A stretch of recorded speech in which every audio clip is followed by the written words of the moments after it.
Back to news. చెరువులను ఆక్రమించిన వారు ఎంతటి వారైనా వదిలిపెట్టేది లేదన్నారు సీఎం రేవంత్ రెడ్డి. రాష్ట్రంలోని చెరువులపై త్వరలోనే స్పెషల్ డ్రైవ్ చేపడతామన్నారు.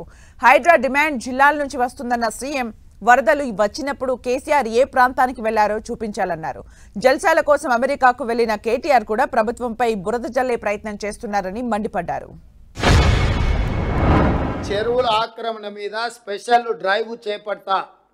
ఎవరైనా వాళ్ళు ప్రజాప్రతినిధులు అయి ఉండొచ్చు, లేకపోతే ఇతరులు అయి ఉండొచ్చు, లేకపోతే సమాజంలో బాగా ఇన్ఫ్లుయెన్స్ ఉన్న వాళ్ళు అయి ఉండొచ్చు. మీరు ఇట్లాంటివి ఏమైనా చేస్తే మీరే స్వయంగా వాటిని సరెండర్ చేస్తే అది మీకు గౌరవంగా ఉంటుంది, ప్రభుత్వానికి వెసులుబాటుగా ఉంటుంది. అట్లా కాకుండా ఏదైనా జరిగితే మాత్రం ప్రభుత్వం కఠినంగా చర్యలు తీసుకోవడానికి వెనక్కి తగ్గదు. ఏ ఒత్తిడి వచ్చినా ప్రభుత్వం తట్టుకోవడానికి సిద్ధంగా ఉన్నది.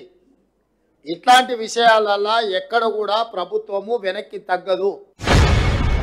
ఇవాళ ప్రకృతి వైపరీత్యానికంటే కూడా ఇలాంటి ఆక్రమణదారులు చేసిన తప్పుడు చర్యల వల్ల తీరని నష్టం మనకు జరుగుతున్నది. దీనికి ఎక్కడో ఒక దగ్గర పులి స్టాప్ పెట్టవలసిన బాధ్యత ప్రభుత్వం మీద ఉన్నది.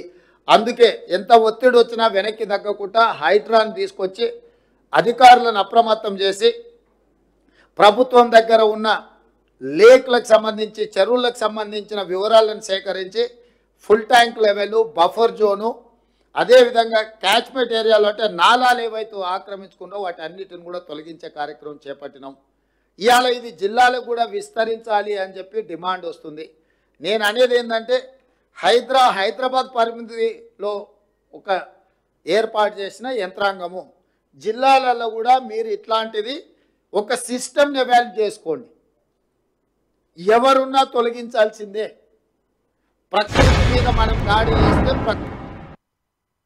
అధికారాన్ని అడ్డం పెట్టుకొని అడ్డగోలుగా ఇట్లాంటివి ఆక్రమించుకున్నారు. నేను నిన్న ఖమ్మంలో తిరుగుతుంటే ఎవరున్నా అక్కడున్న మాజీ మంత్రి ఆక్రమించుకొని మొత్తం కాలువలే ఆక్రమించుకున్నాడు. ఆ నీళ్ళంతా ఖమ్మం ఊరి మీదకి వచ్చి పడి ఖమ్మం ఊరంతా మునగడానికి ఆ మాజీ మంత్రి గారే కారణం అని నాకు ఫిర్యాదు వచ్చింది. వీటిని వాస్తవాలను పరిశీలించి దాని మీద కఠినమైన చర్యలు తీసుకోవడానికి అవసరమైన చర్యలు చేపట్టాలని చెప్పి రెవెన్యూ మంత్రి గారికి సూచన చేసిన, కలెక్టర్ గారికి కూడా ఖమ్మం కలెక్టర్ గారికి కూడా నేను ఆదేశాలు ఇస్తున్నా. అమెరికాలో జల్సాలలో మునిగి తేలుతున్నాయని కూడా ట్విట్టర్లో మా ప్రభుత్వాల మీద మంత్రుల మీద దాడి చేస్తున్నాడు. నిజంగానే నీకు కన్సర్న్ ఉంటే 4 రోజుల నుంచి ప్రతిపక్ష నాయకుడు ఒక పలుకు కూడా పలకలే, బయట కూడా కనిపిస్తలేడు.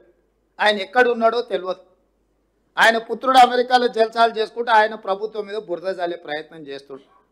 4 రోజుల తర్వాత మేము ప్రశ్నిస్తే ఇవాళ ఒక ఆయన బయలుదేరాడు, సూర్యాపేట పోయినట్ట, ఆ నుంచి ఖమ్మం పోయినట్ట. 100 ఎలుకలు తిరిగిన పిల్లి తీర్థయాత్రలు పోయిందంట. ఇంక ఇట్లాంటి తప్పులు చేయనని 10 ఏళ్ళ నుంచి ఆక్రమించుకున్నది మీరే. ఖమ్మంకు వెళ్ళిన మాజీ సాగునీటి పారుదల శాఖ మంత్రి హరీష్ రావు గారు, మిమ్మల్ని సూటిగా నేను అడుగుతున్నా, మీ మాజీ మంత్రి పువ్వాడ అజయ్ ఆక్రమించుకున్న కాలువల్ని తొలగించడానికి మీరు ఖమ్మంలో డిమాండ్ చేయగలరా? చంద్రశేఖరరావు వరదలు వచ్చినప్పుడు ఏ ప్రజల దగ్గరికి వెళ్ళిండో ఒక్క ఆధారం చూపించండి. మాసాయిపేటలో రైలు కింద వాడి స్కూల్ పిల్లలు 30-40 మంది చచ్చిపోతే ఆయన సొంత నియోజకవర్గం. పసిపిల్లలు చచ్చిపోతే కూడా ఆ కుటుంబాలను పరామర్శించడానికి ఓలే.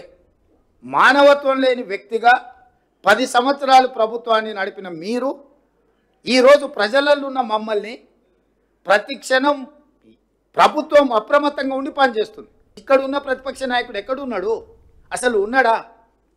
ఎందుకు కనిపిస్తలేడు? ఎందుకు మాట్లాడతలేడు? ఆయన కొడుకు ఎక్కడున్నాడు?